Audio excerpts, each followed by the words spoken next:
Hello, everyone. Hi. How's everybody Hello. doing Hey, today? hey. Pretty Good. good. Good. So good to see all of your faces. All of your faces. So we're gonna go ahead and give people the opportunity to join in. Give them a couple of seconds, and then once we do that, then we'll go ahead and start with our introductions. I know people already know who you guys are because you guys are definitely a big deal. And I'm going to go ahead and probably start off with a little bit of tidbits from some of your social medias to kind of reacquaint people with who you are and what you do. So now we'll just allow people to join into the live.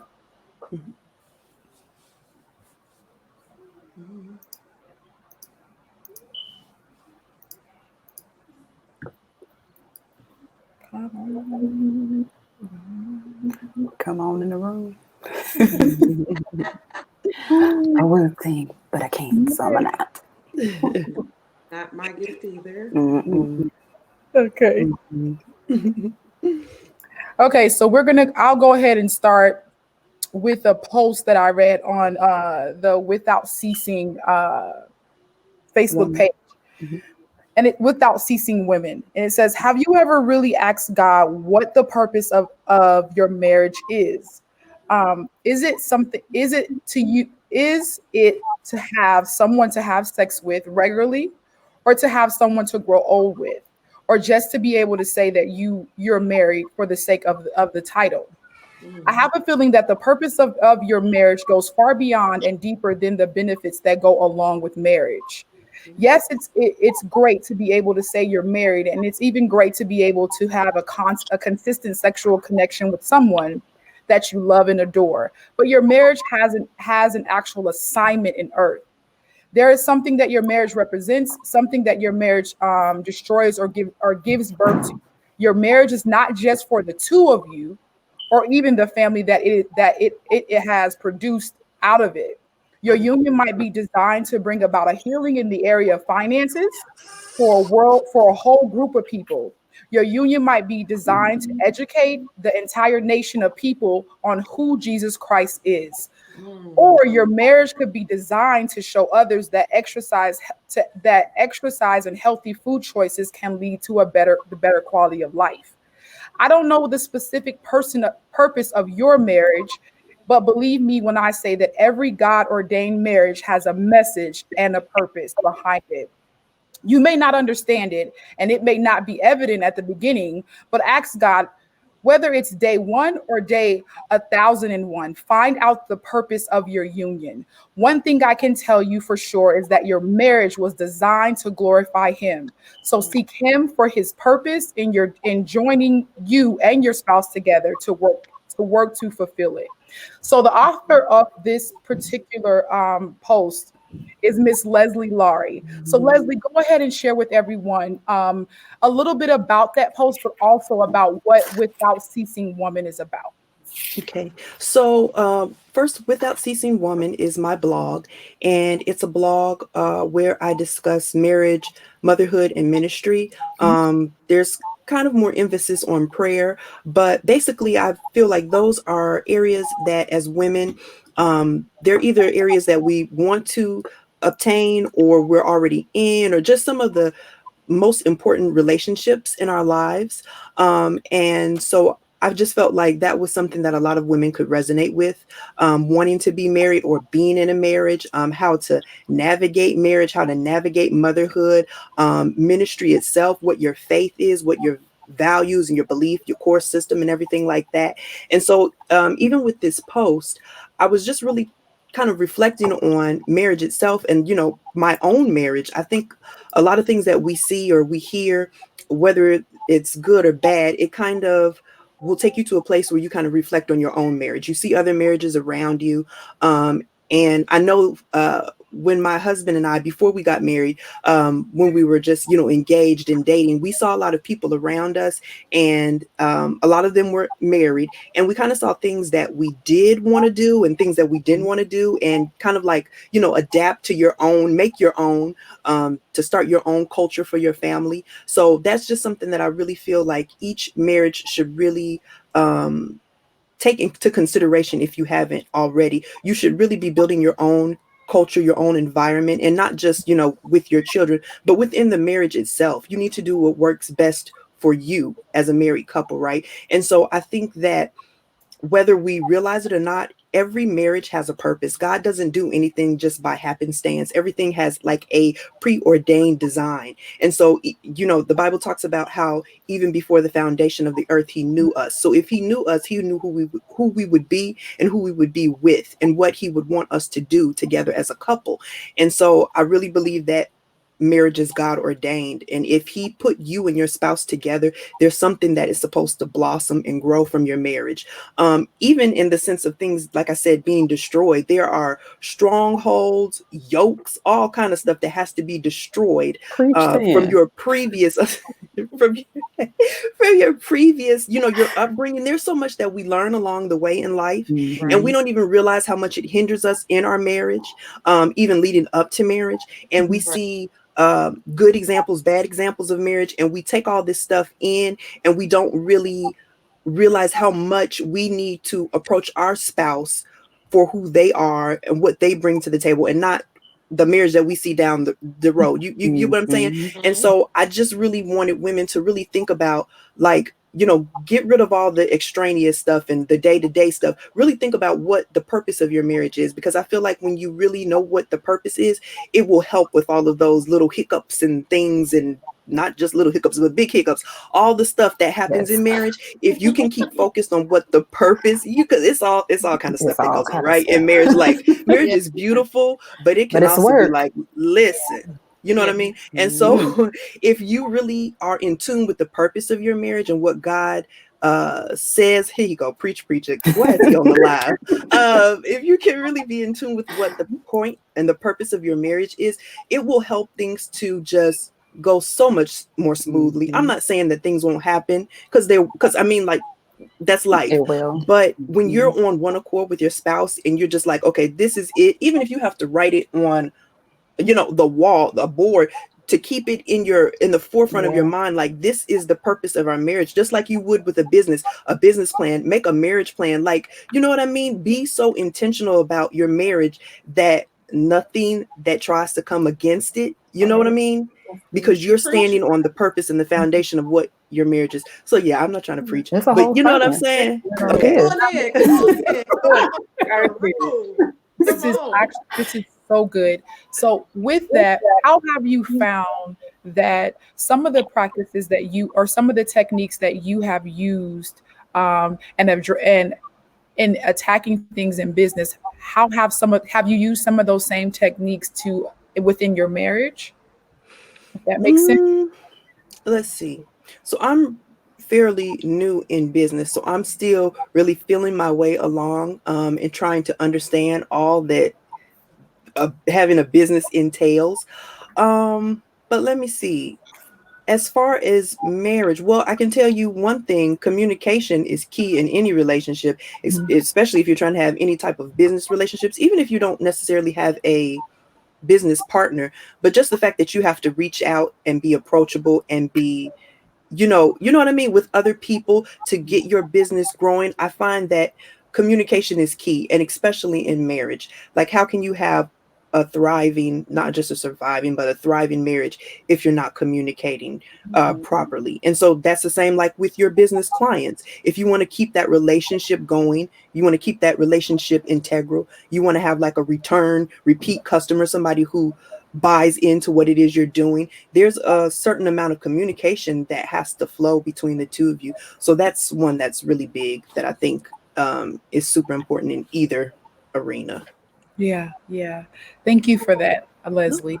So I read something today on the Focus Virtual Business Solution page, and it says, my title is virtual assistant, mostly because Miracle Worker Ninja doesn't fit on my business card. So it's so funny because the author of that post is none other than Miss Priscilla Fields. So before you go in and you talk about that, what you do, that's really accurate. So go ahead and tell the people a little bit about that post and what you do over at Virtual. So I am a virtual assistant, as you heard, and I help businesses, small and large, just organize their back office. I call it the heartbeat of their entire business. When it's a mess, it functions for a little bit, but then everything starts to surface and everybody can see it. So it's in the best interest of the business owner to get that intact and in order as quickly as possible. That way, your business is sustained. So that way it's just not here today and then gone tomorrow because you lost all your clients because you got a bad name. So the post also said, what is it? That's my superpower, I think is what it said. So I did want to mention that too. Even though like it's my zone of genius, it's my superpower, it comes easy to me to organize and all of those things. But every superhero has a sidekick. And every superhero has a secret weapon. I have a few. And we'll just leave it at that. Okay. So how have some of the things that you or techniques that you practice within your business, how do they tie in or mirror within your marriage? I use systems for everything, like everything. So one thing that I do in my business to track all of my tasks and projects and stuff is put it into a project management system that allows me to assign the task to a certain person, give them a deadline, and then details on what the task entails. I use it for my business, but I use it at home too. My husband, he calls it his digital honey-do list. So I will create a task and email it to him and say, hey, you got to pick up the baby's homework with this virtual new normal that we're in, or, pick up these groceries, here's your list or whatever. So I use it at home and I use it on my business. Good. Sounds very efficient. So I read something, it says, when asking for someone's service, make sure you can cover the invoice they send you. Nothing is free. And that came from Nika Brown's page. Nika, go ahead and tell us a little bit about that and how that ties into what you do as a business. The reason for that particular post is because the business that I'm in is in consulting. And a lot of people think just because they pick up the phone or they text you or they reach out to you by social media, that it becomes free. And you have to realize that time is not free. I don't get it back. It's important to me. My family needs it. I need it. So consider, because I'm in consulting of businesses, take my time into consideration. And even if I don't say anything about the invoice up front, be prepared to pay your invoice because it's coming, because consulting isn't free. I'm trying to help every business get everything in order as far as their documents, structuring, making things look right from a government standpoint, making sure everything is licensed. But it does take time. And just because I breathe it, that doesn't mean it's free. She said, because I breathe it for the people in the back. Okay. Time is a priceless commodity. Right. So with the attention on accounting for all of your time, how does that approach then transcend over into your marriage also? Yes, it does, because I try to account for my time now. When I know I have something to do, I also let my husband know. And I try to put my phone down, take myself away from everybody else and really give him time. Just because I'm sitting in this bed with him, but on my phone, he's still not getting time. So I've learned to separate business and family and our intimate time away from being from my phone, away from being with social media, because people will say that they'll pay you and you wake up at 10:30 because they text you, they have an emergency, they need a document by in the morning. Well, if I wake up at 6 and you need it by 8, that's not going to change me needing still quality time with my husband. I'm going to still have time to get it done.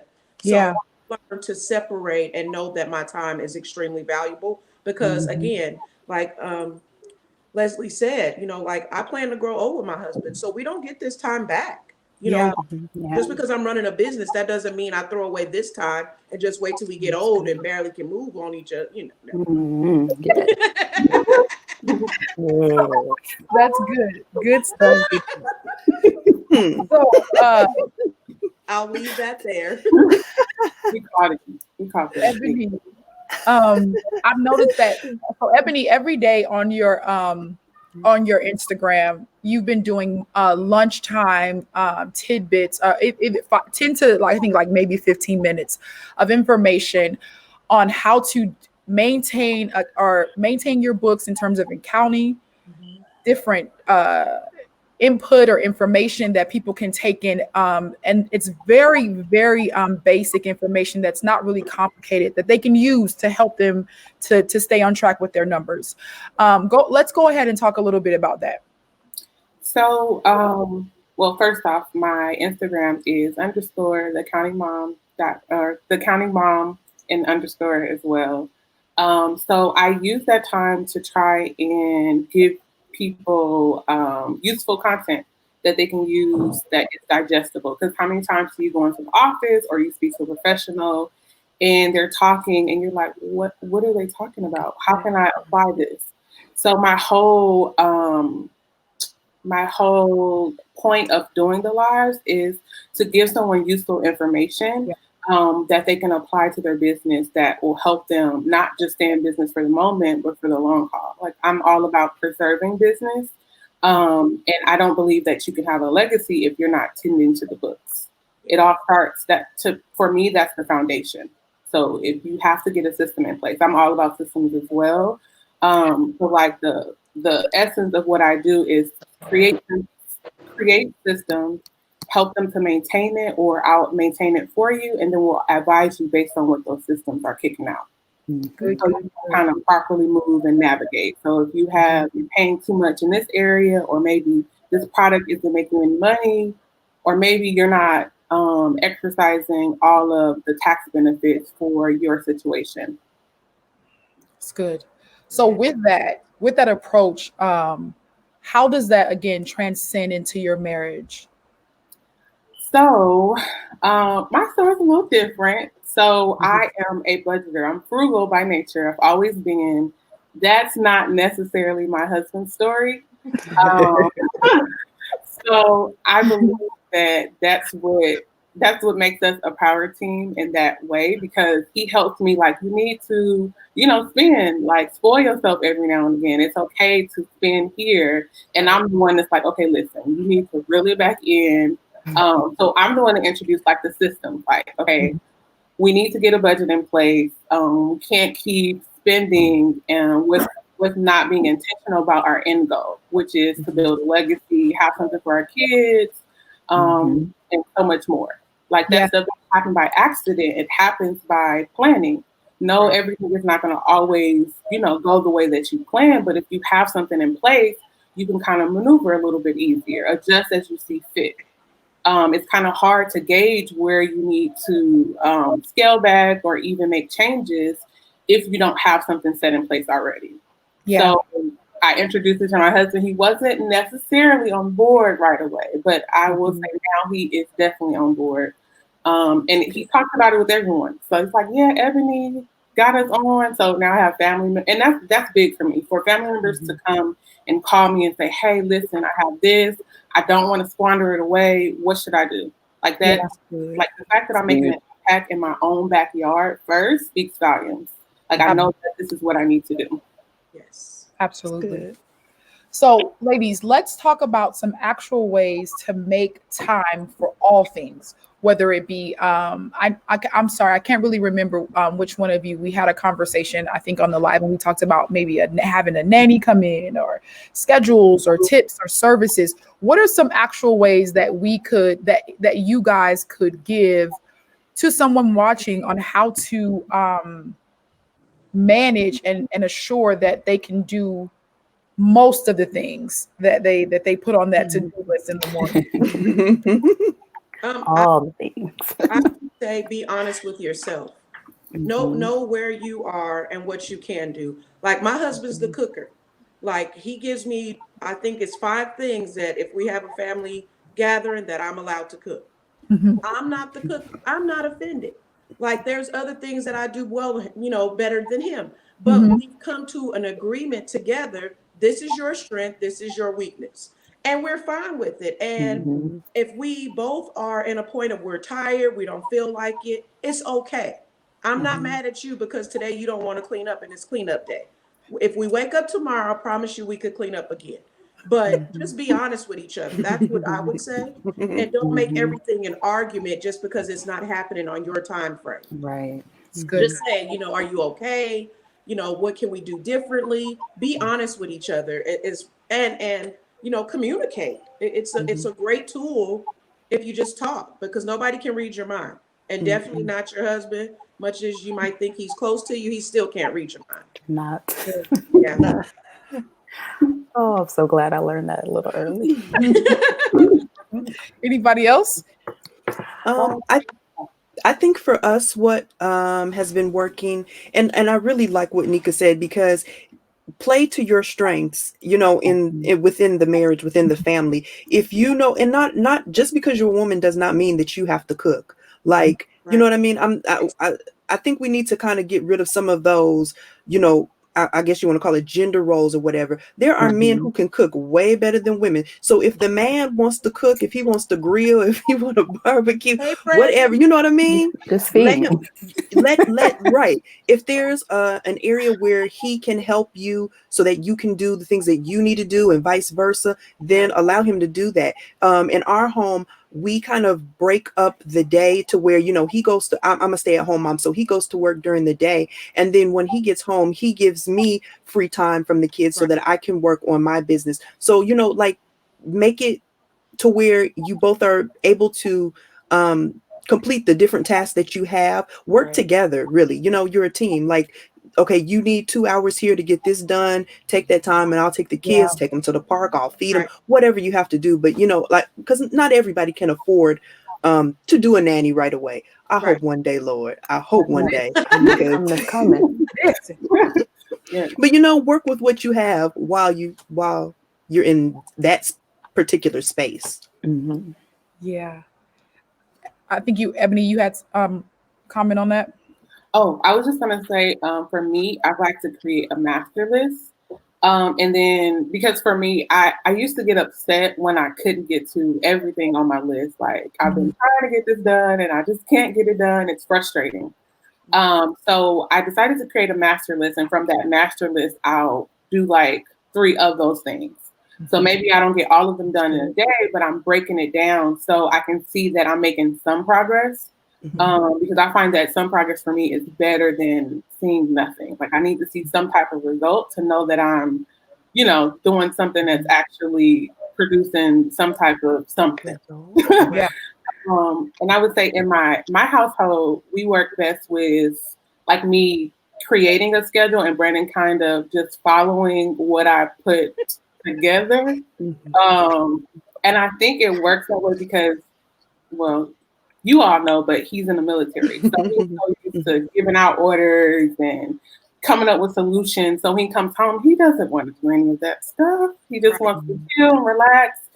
So I kind of take on that role. Like, for instance, I have like a whole schedule with cleaning. Like, so come the weekend, we can chill, hang out. We're not have to like worry about, okay, who's going to do this, who's going to do that. So each day we're doing a little bit of everything to ensure like we can have time for each other on the weekends. Do we always get to that? No, we don't.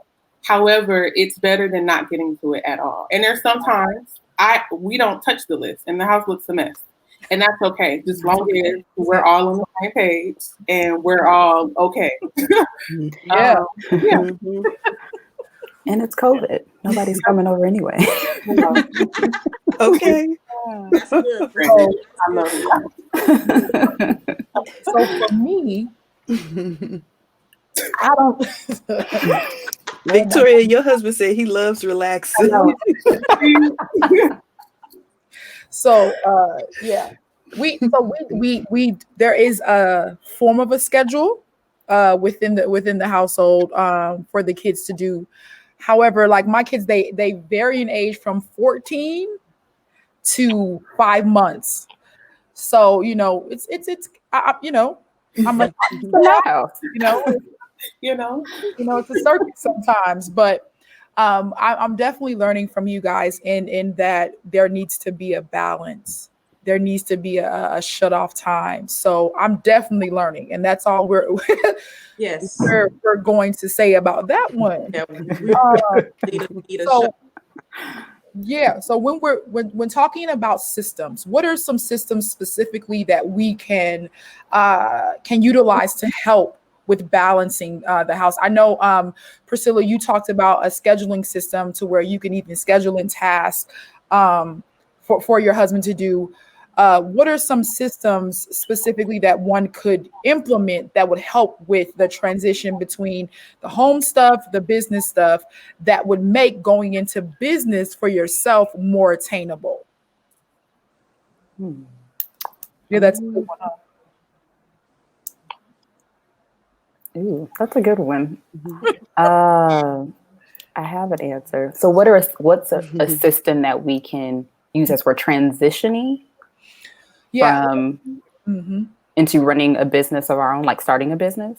So like some women would say, hey, I'm a stay-at-home mom, or I work a full-time job. When I get home, I have to do this and this and that. I don't have time. I don't see how I could do it. It's just Gotcha.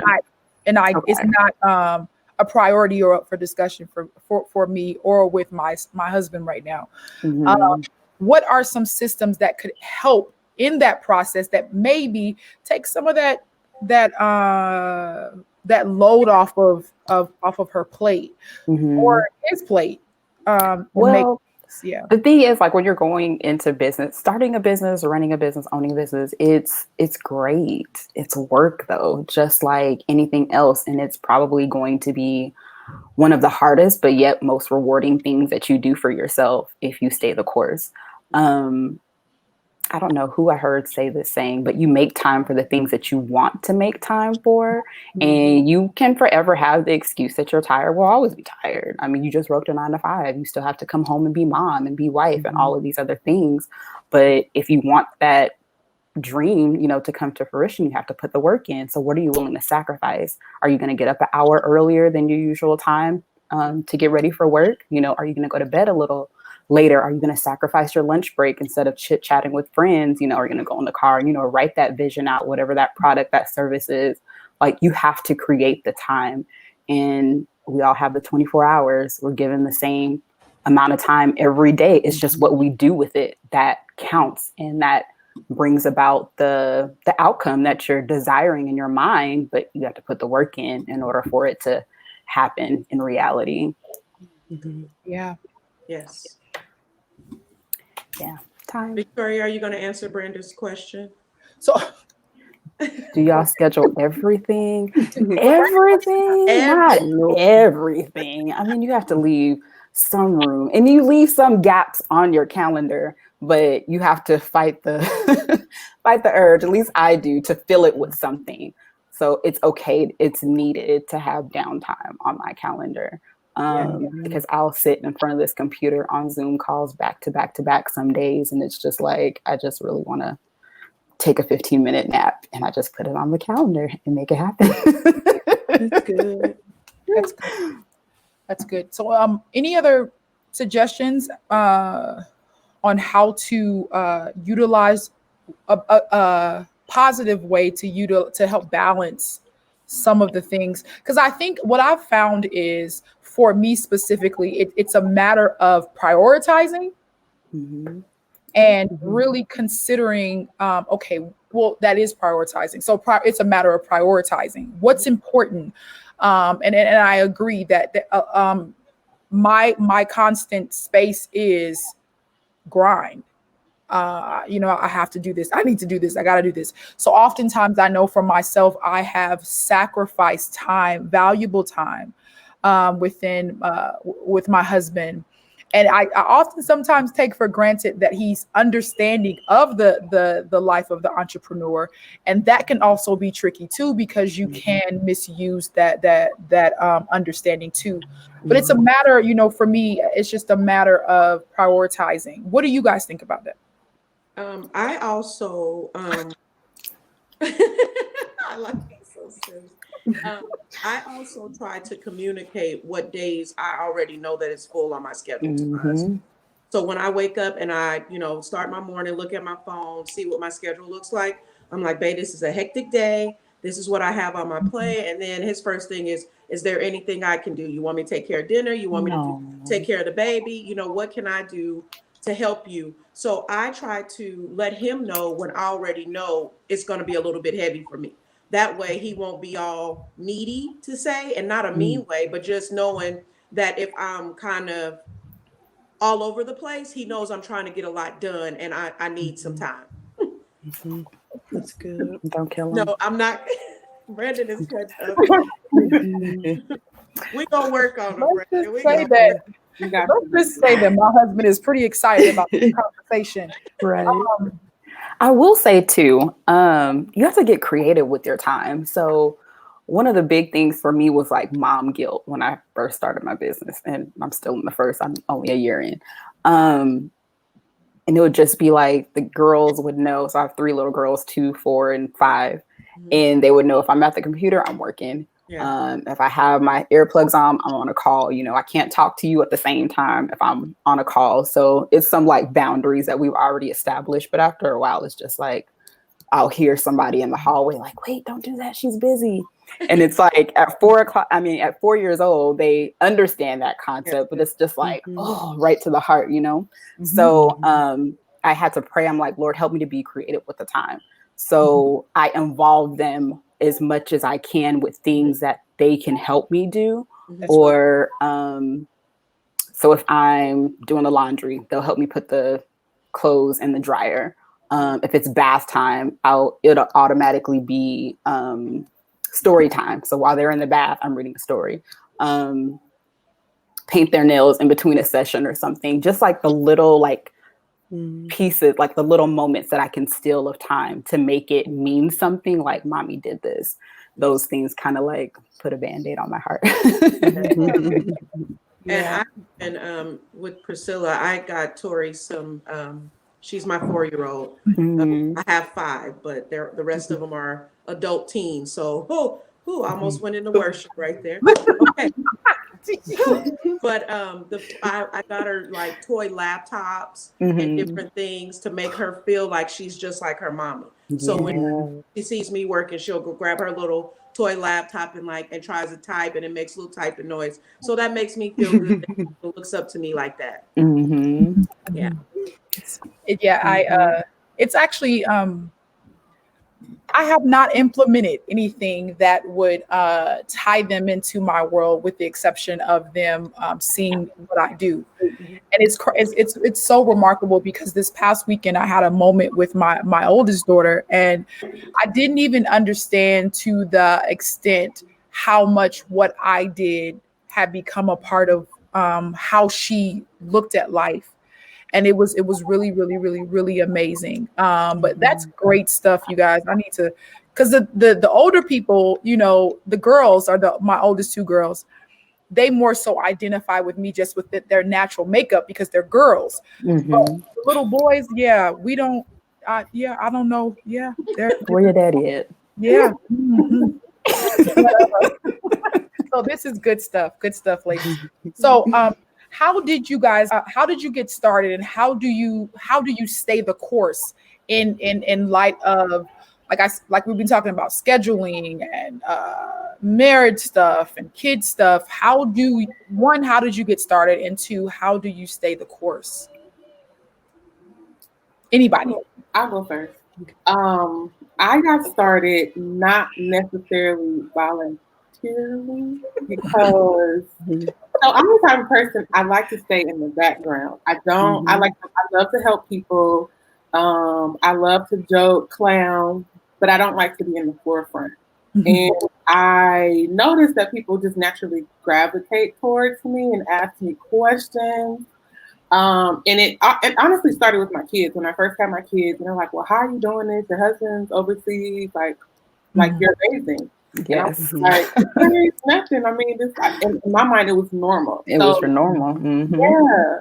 So, like, literally, it was something that God he straightened me out and said, listen, girl, you keep trying to back up from this thing, but you're going to do this one way or the other. So it's a matter of me just, submitting myself and saying yes, and then making sure that everybody else kind of falls in line. I would say it's difficult for me because I'm naturally a people pleaser, as much as I like to deny it. Yeah. I try my hardest to make sure everybody's okay, but I have to also be obedient to what I'm supposed to do. So Yeah. it's just really a balancing act and submitting myself, regardless of how I feel or what it looks like, and then surrounding myself around people who are not going to allow me to make excuses or be subpar. Yeah, it's good. It's good. It's good. Anybody else? How'd you get Um, started, and how do you stay the course? I'll go next. I got started when God forced me into what He had planned for me. Much as I was trying to say it was, something that I was going to do later on when I retired, when God started pushing, He pushed. And it was literally like, I need you to do this on the other side. And it scared me, like most things when we're out of control of it. But once I got out of my own self and just started really seeking Him, like, what does this look like? How does this feel? How does this look financially? How does this look to my family? What am I showing them? What does this mean to my husband? Once I answered all of those questions with myself, then I was able to function better in the purpose because I was secure in knowing this is important too. Whether Yeah. it's the 8 to 5 or I'm an entrepreneur, it's still important because it's my passion and it's my purpose. If God gave it to me, He wants me to do it well. So once I got my family in line and made things look differently, as far as how we function, it was all things worked out. For me, I would say also blogging started as a God thing as well because I didn't really have an I enjoyed writing, but I didn't really have an unction to really like share it publicly or anything like that. And then as being a stay-at-home mom, I kind of felt like I have little ones, 4, 3, and 1. So I kind of felt like, okay, well, this is kind of the period of my life where I'm just going to be stay-at-home mom. And I had to come to a realization of like, I can do more than just be a stay-at-home mom. And it took me a couple of years to really like come to the understanding of that because I was really boxing myself in. And then once I really started to research and get an understanding of blogging and like this whole online and digital space and like really saying like, okay, this is something that I can do and I can be successful at, then that's when it's kind of like stuff just kind of started to happen and open up. And from the blogging, then I found a love for Canva. And that's how I've started this most recent business as a Canva template shop. And so like, just, yeah, God opened it up. And I feel like even with that, there's so much more and there's further that I'm supposed to go with it. And so I'm just excited to see what'll happen next once I get out of my own way. You know what I mean? And just really let him have his way the way he desires. I don't know what it is. Like sometimes we get into a place where we see what other people are doing and get bogged down and concerned with that. And really, it doesn't matter what anybody else is doing. Like, stay in your lane and do what you're supposed to do and just allow it to like come to fruition. So, yeah. Yeah, I think I read something somewhere that said like comparison is the enemy of joy. And, but we do it sometimes, unconsciously, even with our children, we compare them to other children. They should be doing this. They should be doing this. And, oh, but her kid's doing this. But I think, that's important. It's even something that I struggle with, even within myself, not so much as to what another person is doing, but how far that person is going within what they're doing. And, oh my goodness, I should be there. I should be further. And just, you exactly where you should be and continue to trust the process. So, yeah. And sorry, even with that, because sometimes we look at a person's journey, not realizing that they're 10, 12, 14, 20 years deep into what they've been doing. And we're expecting our beginning to look like their middle. And it's not going to happen. Like, you just starting, boo. Like, you are not about to have the knowledge, the experience that somebody who's 20 years in the game has. So like give yourself grace, and also, sit down somewhere, because you just Several you know seats. what I mean? And I know there's some people who are just overnight success, but even still, overnight does not mean that you have that experience. You know what I mean? Like, Yeah. just allow it to kind of come together. And it's funny you say overnight success. I remember listening to some business coach or somebody, and they said overnight success isn't even literally overnight. That's 7 years, and it's still considered overnight. And I'm like, 7 years? Yes. But that's what I guess the statistics are somewhere. Yeah. So when I worked at the state, a lot of people would be frustrated at themselves because they will be in their first 2 years and they're already expecting to be at this certain level. And I would always say to them, you allow yourself 5 to 7 years to really be in business. It really takes a lot to be in business. Your first 2 years are literally like having a newborn baby becoming a Training. toddler. Yep. And I think people misinterpret that. Like Leslie said, like it doesn't happen overnight. It does not. Nobody can birth something, and that's what I look at businesses. You're birthing something new. It does not happen overnight. Absolutely. There's a mother who like I have 5 children, but each child was a new birth, and it was a new process, and they're different. So if you look at your life and a whole, as when you're working in business and as a mother and as an entrepreneur, you'll understand a little bit better. I'm birthing something new. Yeah. I'm doing this differently. I'm learning it. Nobody taught us how to be mothers. We took it step by step. We grabbed stuff from where Figured it out. did stuff right, did stuff wrong, where we wanted to do better. And that's the same way we're in business. Some people are meant for you and some that aren't. My philosophy is, and I tell Victoria all the time, if they meant for me, they'll be with me. I just believe that my integrity and the way I flow, if they can do it themselves, or they can come to me and I'll do it a little bit differently and better after 20 years. But I don't try to say that you're less than a person because you tried to start off differently in the beginning. Yeah. You're still birthing something great and new. So give yourself grace. Yeah. Yeah. Yeah. Agreed. That's good. Oh, so I need an answer. How I started and how I stay the course. I actually started, I don't want to say on accident, but I kind of stumbled on it. I started off as a virtual assistant, freelancing on a platform that gave me the visibility to gain clients. From there, I was just like, it has to be a better way. How can I become a better virtual assistant? I want to charge more. I want better clients. I want longer contracts. So I started listening to a podcast, ran across my coach, Tasha Booth, who started a program to teach VAs how to build a business. And I took her course, and here we are, a year and some change later. But I never wanted to own a business. Actually, as a kid, I just told myself, like, I just want to clock in, clock out, come home. And thinking back on it, it's just like, wow, at such a young age, the enemy tried to plant that seed, and, it was just too much work or whatever. And had I kept that mindset, I wouldn't be where I am today. That's good. That's good.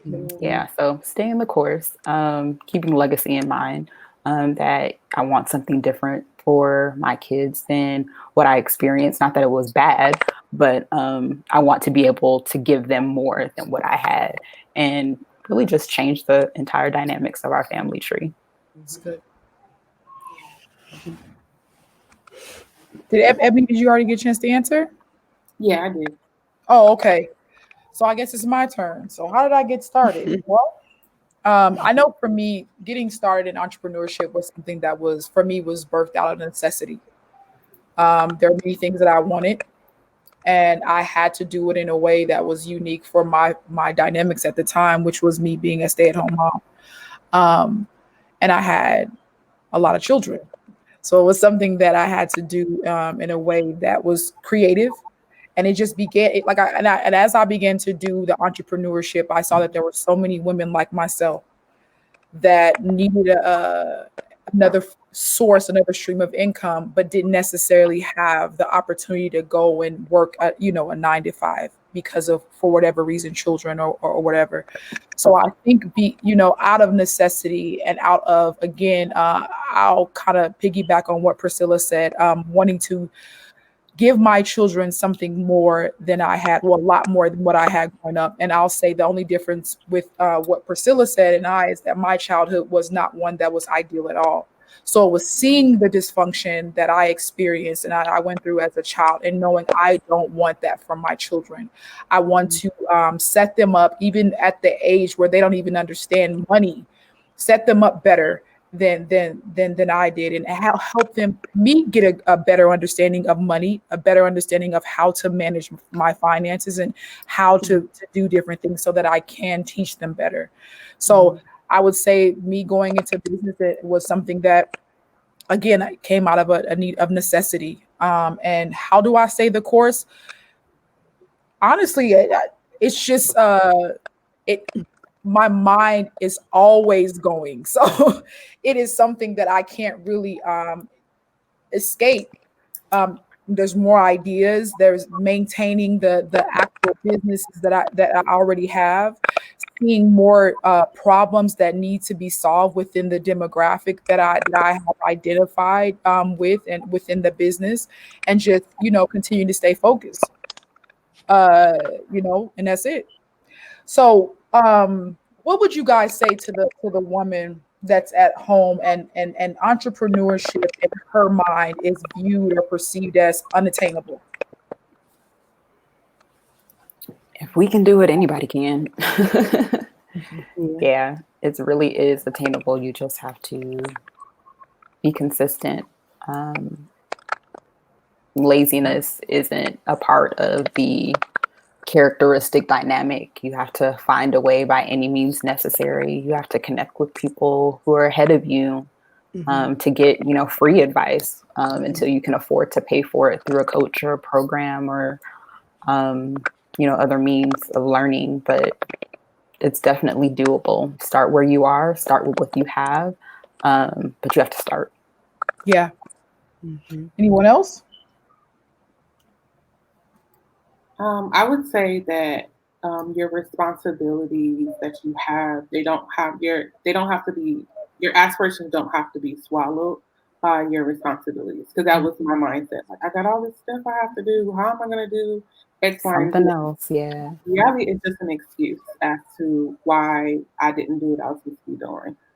So you just got to create a system that works for you and your situation. Be honest about where you are and your family's dynamic and work around it.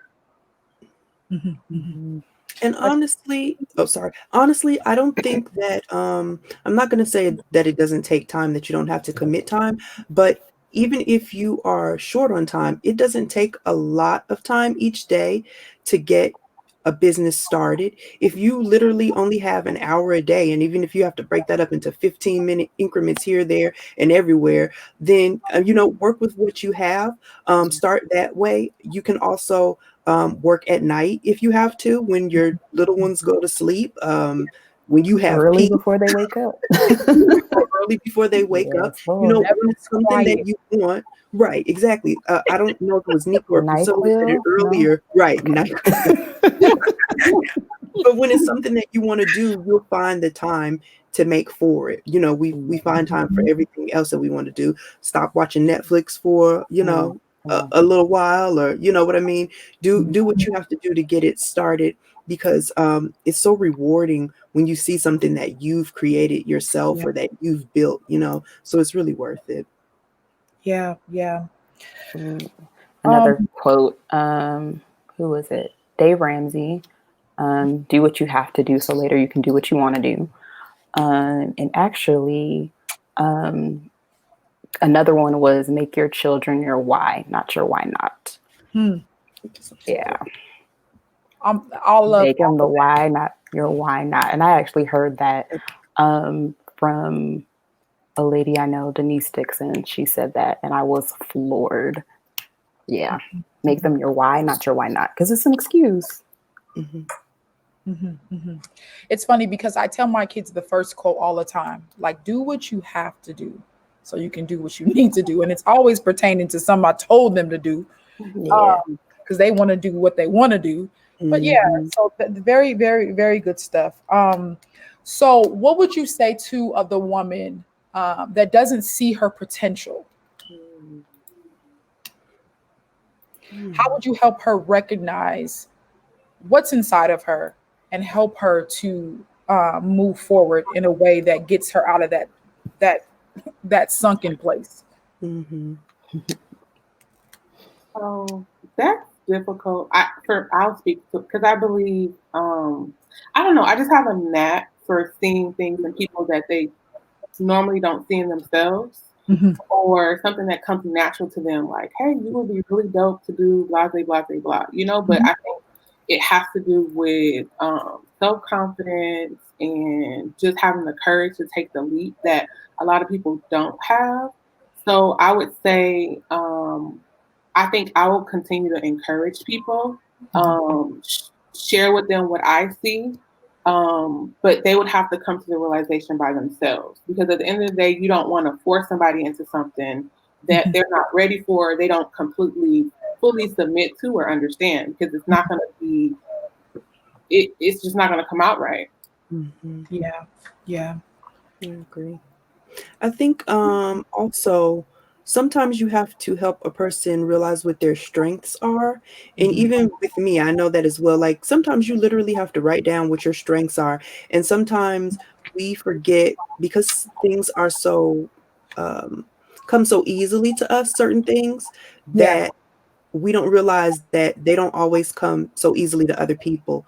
Like with Canva, I am just like, well, why would somebody want to learn how to do this? Like it's easy, like, but but for somebody else, it really isn't. Like, even with accounting, I don't know about no accounting.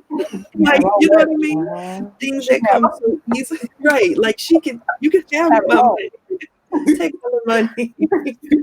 Things that come so easily to one person are so hard to another. And so I think sometimes you just have to really help a woman to realize, like, play to your strengths, find out what it is that you're good at. Even if, like, for instance, if you're really good at organizing, like even your home, there are so many women who have started a blog about home organization and have literally become 6-figure earners off of writing about how to organize things. You know what I mean? Like, I know you've seen Marie Kondo on Netflix, and she's teaching people how to fold clothes and so that you can save more, you know what I mean? Save more space and things. She created a whole empire off of that. So you really have to think about the things that you do well. And you don't have to have a specific big program that you can teach people to do. You can teach people how to do things within the home. Not everybody knows how to wash dishes correctly. You know what I mean? Not everybody knows how to fold. Some of the simplest things, we think it's simple, but there are people who seriously don't know how to do these things. And so you could start off with something like that and just build. Like, don't despise your small beginnings and don't make light of the things that you do well, because somebody else can't do it at all, girl. You got Not at all. God. But it's so true. That is so true. Yeah. So it looks like Brandon has Don't do my friend like that. it looks like he said, what can you ladies say to the husbands of new entrepreneurs that can help them as they support their better halves? y'all should start a support group. It won't always be like this.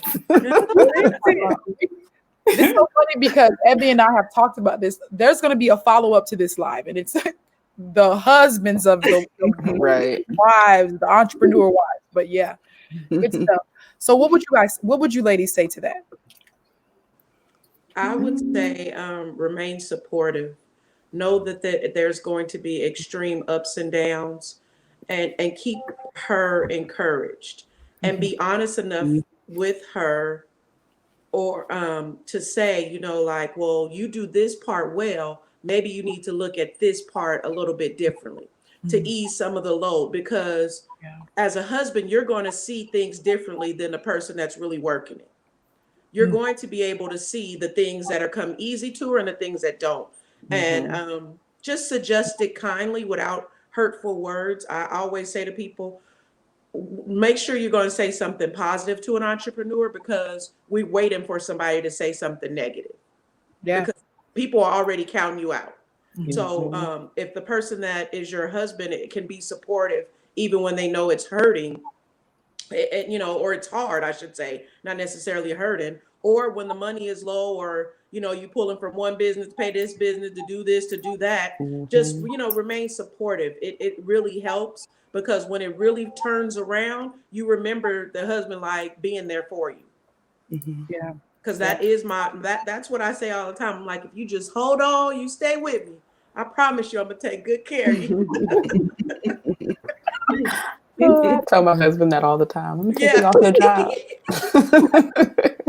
Yeah. Yeah. And I think also, for the husbands, don't take it personally when you give suggestions and she doesn't receive them right away. I can say from personal experience.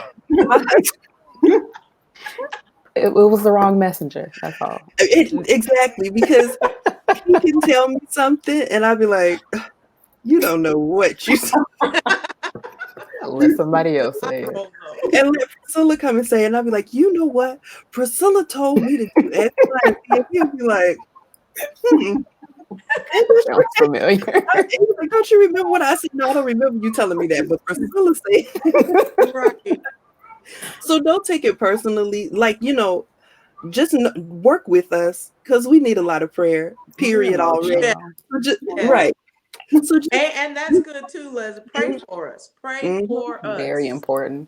Please pray for us. Mm-hmm. I will sometimes wake up at 4 and my husband's already on his knees praying. And I say, did you call out my name? He said, you was the first thing. After I repented, I said, now you got to work on this one. And it's all a little bit, but I thank God that he's mindful enough to send me a husband that prays for me in all areas of my life. Amen. Listen, for me, it's the other way around. I ain't roll over at 4 o'clock in the morning. I'm on the phone. What you doing? Oh, I was working on that content. Wait, what? All right. Yeah, so it's he's very understanding. Y'all know you guys all know me, so I'm pretty emotional. So I'm trying to leave some of these questions alone, in that the temperament that my husband has, the level of understanding that he has he's definitely been graced to be married to me. Because like Nika makes fun of me all the time. She's like, I get emails from you at 4 a.m. emails from you at 2 a.m. Like, and he looks over at me and he's like, and goes right back to sleep, and to have that level of understanding, I'm beyond grateful. And I'm not an easy person to deal with in general. Amen. So to have that level of understanding, I cannot. To have that level of understanding is absolutely amazing. Brandon, where are you? Where you are? Where are Right you? there, right there. Making me blush. So good stuff, you guys. So with entrepreneurship, of course, the part, there's the wife piece of it, but let's talk faith. How does your faith and your relationship with God play a part in all three of the hats that we all share with it, whether it be your marriage, you being a mother, or you being an entrepreneur? Let me answer this first, please, because my favorite scripture is Jeremiah 29:11. For I know the plans that I have for you. And they are good and want you to prosper. So in my life, I've used that in business to push me. In my life, I've used that to hold me up. He's not giving me the spirit of fear. He will never leave me nor forsake me. So I use my faith and having a relationship with God continually to keep me going. Because if the enemy's not trying in one place, he's going to try in another. So if you keep your mind on God in all areas of your life, you'll see when the enemy's trying to come in, to whether if it's a client you're dealing with, your children, you and your husband, this petty little situation. So I try to always wake up with a right mind that's on God. I'm waking up in prayer, waking up in my word, spending time with him, because without him, I could do nothing. And I really understand that he is my everything. So being understanding of that, I need God. I don't, everything else will fall into place, but I need him. Mhm. Yeah. Leslie? I agree with that completely. I feel like when you realize that he is the one who's giving you all of these things, the motherhood, the marriage, the business, which is your ministry, there is no way that you could have any of this without him. So how do you take him out of the equation? You have to really strengthen your faith, not just for your marriage, but as a business owner, when you're starting off, it's like, okay, are clients going to come? Are people going to want this? And so like there's a lot of prayer, right? And I'm sure sleepless nights and just a lot of doubt about yourself and what you have to offer. So it's like you're not praying and building yourself up, in your relationship with God. How are you going to like you were saying, stay the course? You're not going to stay the course. Not even you won't stay the course in your marriage and nothing else if you're not always continually staying in tune with God, and keeping him at the forefront of everything you do. Because really, I don't know, it's just like you see a night and day difference. When you're not in prayer, you notice that there's kind of like just a lull or a low place, you know what I mean, in your life. And it's like you can pray one prayer and the next day things have just, Lord, I need a client for this, or Lord, I want to make, $1,000 this week. And somehow that thing happens. And I don't want to just equate it down to money, but he works so quickly. When you allow him to come into a situation, he can change the whole thing around. He can change the trajectory of your life if you allow him to. And so it's just, I can't express how important it is to keep him in the midst of that thing, because without him, there is nothing at all anywhere in your life. So Preach. Come on. So my scripture is seek first the kingdom of God and all these things will follow. And literally just follow those instructions. Wake up in the morning. Lord, thank you for allowing me to open my eyes. Where's my devotional? Let me have some prayer time while it's still some quiet. And lately he's been waking me up to, have that one-on-one time with him. And when I don't do it, I miss it. My spirit misses it. Of course, like in your flesh, it's just like, I want to sleep. It's 5 a.m. I want to go to sleep. But doing that, putting him first, acknowledging him with, all the decision making, it just makes the process so much easier. And like Leslie was saying, the resources always follow when you're obedient, when you're in line with what he's telling you to do. And you're, just following those instructions. He'll give you the strategy of what to do next. He'll tell you who to connect with next, go to this networking meeting, not to that one, take this opportunity, not that one. And he literally directs your path. So my faith has increased since having a business, because I've had the lows and then I've had the highs. But in the midst of all of that, I know he worked through it all. One door would close, a better one would open. It's like, thank you, Jesus. So faith is everything. It's everything, because without it, I don't have anything else. It's good. Ebony? I would say that, like each of you touched on, just making sure that God is at the center. And allowing him to just be all of him through that thing. Because, like I mentioned before, I wasn't always as accepting to it. And now that I am, I owe him all the glory. Like, I am just a vessel. He merely gave me the vision to teach people how to be better stewards over what they've been blessed with. So that's what I'm going to do. So it may not always look good. It may not always function well in my house, but I know that God is something through. He's going to provide, because he gave me this vision. Yeah. Yeah. That's really good. Yeah. I know for me, it is, I believe for me, entrepreneurship has been one of the most vulnerable things for me. And in the aspect of all of the, are people going to support? Are people going to understand? Are people going to buy into? And it really it really caused me, again, like Priscilla said, to really pray more that God would work on those secret corners, those crevices where I wasn't, whole yet, and God had to heal within myself. And it's quite remarkable how you put yourself in a position, you're praying about one thing, but then God perfects another thing.